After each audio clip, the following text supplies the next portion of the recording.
Hey everyone, and welcome to Stuff Moms Have Time For. My name is Rebecca, and today I am going to show you how to make this really cute winter hat cake and how to use buttercream to make this knit pattern look.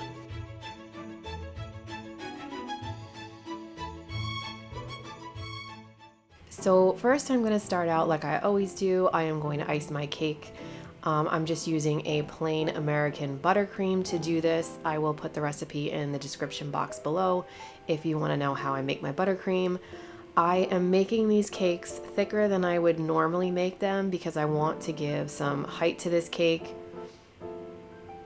I am going to use 3 layers, and then I deliberately filled a cake tin more than I normally would and let the cake kind of dome up because I wanted to have that curve to the top of the hat. I am just going to crumb coat ice the sides of my cake and then smooth everything out.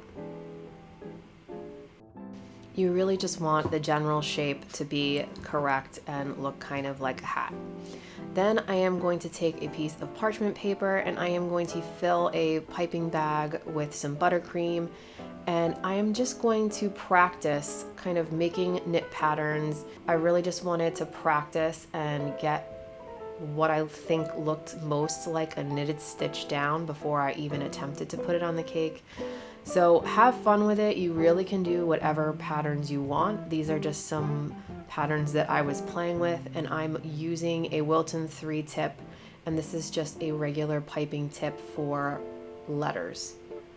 Then I'm going to take my cake and I am going to section it out. I want a section on the bottom to be about 1 inch thick so I can make the bottom part of the hat, and then I am going to divide out sections just to use as a guideline to make sure that I keep my knitted pattern as straight as I can.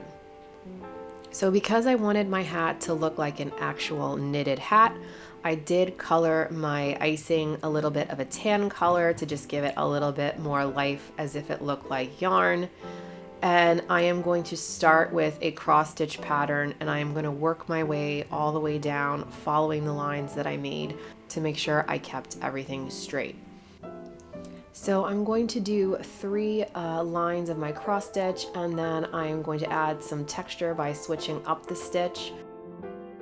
So I am going to do 2 layers of my wider cable stitch with a basket weave tip. So I do have a separate icing bag with a different tip on it to create that different texture. And then 3 layers of my cross knit stitch. Just be patient with this. It does take a long time and your hand will be a little bit sore, but it's totally worth it because the pattern when it's complete actually looks beautiful, and you can do this on so many different cakes. It doesn't have to be a hat, but the technique itself is really beautiful and fun to do.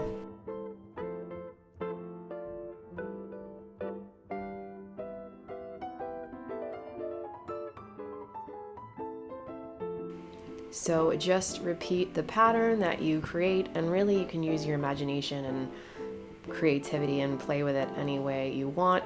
But once you decide on a pattern, keep it and go all the way around the cake. You can also play around with colors if you wanted to do 1 stitch in one color and another stitch in another color. That's perfectly fine too. It will add a lot of dimension to the cake. I am going to add a little dot in between each of my thicker cables just to fill in the gaps, and because I did decide to put pearls in between just to add even more texture. Once you get to the dome, I would recommend sectioning it off just like you did on the bottom, just to keep your lines nice and straight and give you a template to kind of follow as you go around and fill in the top of the cake. To keep this as simple as possible, I am just going to do the top in cross stitch to make it complete.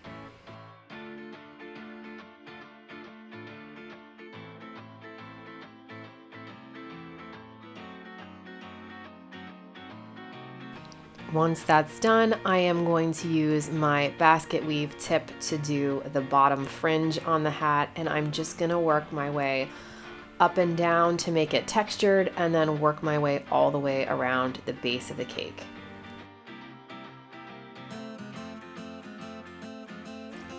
Once that's complete, I'm just gonna make a tiny version of the same thing to make it a distinct difference between the top and the bottom, and just add a little bit more fringe all the way around the top. So it kind of looks like it's folded up like a real knit hat.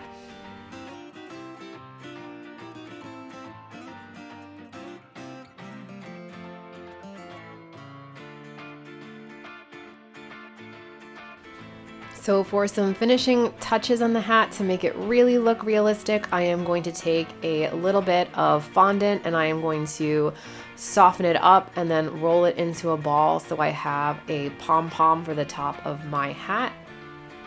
Once I have a really good shape, I'm going to stick it on the top of my cake where I want it, and then I am going to use a grass tip. You can find these in most starter kits.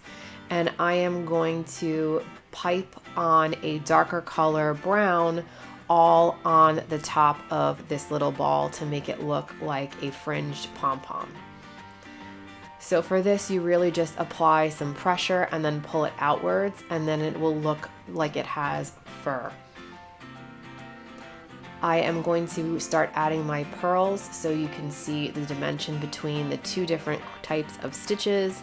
I just thought this looked really cute in it, so I'm going around and in my thicker cable stitch I am going to put all of these really pretty edible pearls. So there you have a knitted little hat cake. This cake is really cute, and you could apply this knitting technique to any cake you're doing, really. I will leave all of the tips I used and all my recipes in the description below if you're interested. Until next time, I will see you then.